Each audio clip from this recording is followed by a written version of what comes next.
आज एक बड़ी मज़ेदार कहानी सुनाता हूँ, सुनकर बड़ा मज़ा आएगा। एक गांव में अदालत में एक मुकदमा आया। दो मित्र थे बड़े पुराने, उनमें बड़ी लड़ाई हो गई।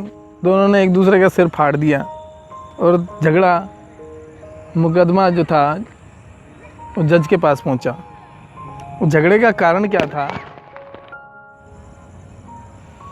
और झगड़े के जज ने पूछा कि झगड़े का कारण क्या है।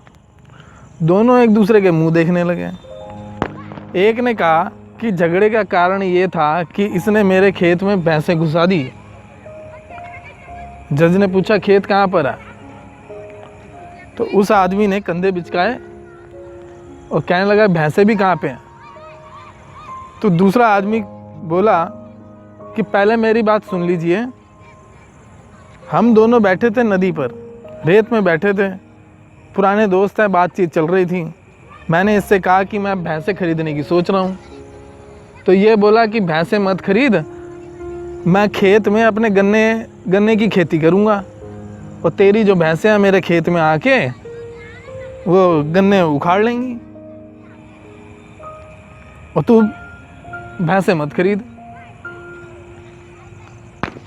तो उस दूसरे आदमी ने कहा कि मैं तो भैंसें ज़रूर खरीदूँगा और तू खेत मत खरीद। तू खेत में या तो खेत मत खरीद या खेत में गन्ने की खेती मत कर। इसी वजह से लड़ाई हो गई। तो बात बढ़ गई। उसने कहा तुमने भैंसें खरीद ली और उसने कहा मैंने खेत खरीद लिया और खेत में गन्ने की खेती कर ली।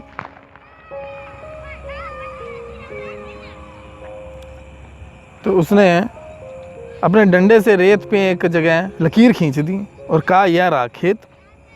और दूसरे ने कहा कि फिर मैंने भी अपने डंडे से दो भैंसें इसमें घुसा दी और लकीरें खींच दी कि ये घुस गई भैंसें और सिर्फ फुटबल हो गई। ना कोई खेत है ना कोई भैंस है। तुमने कभी गौर किया कि ऐसी कितनी सिर फुटबल हमारे भीतर नहीं चलती है? हंसना मत, कहानी हमारी है और किसी न किसी दिन अदालत की पकड़ में हम आएंगे। उस अदालत को लोग परमात्मा कहते हैं।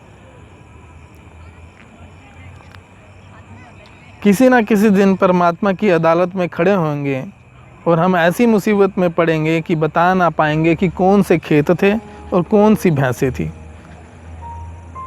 सिकंदर को भी कंधे उचकाने पड़ेंगे क्योंकि सब खेत काल्पनिक थे और सब भैंसें काल्पनिक थी। सब दोस्त काल्पनिक थे और सब दुश्मन काल्पनिक थे।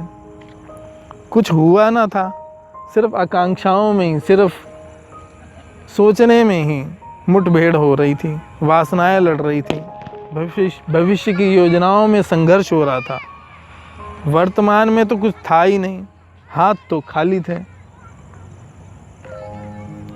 आपने मेरी बातों को बड़े ध्यान से सुना, इस बात धन्यवाद।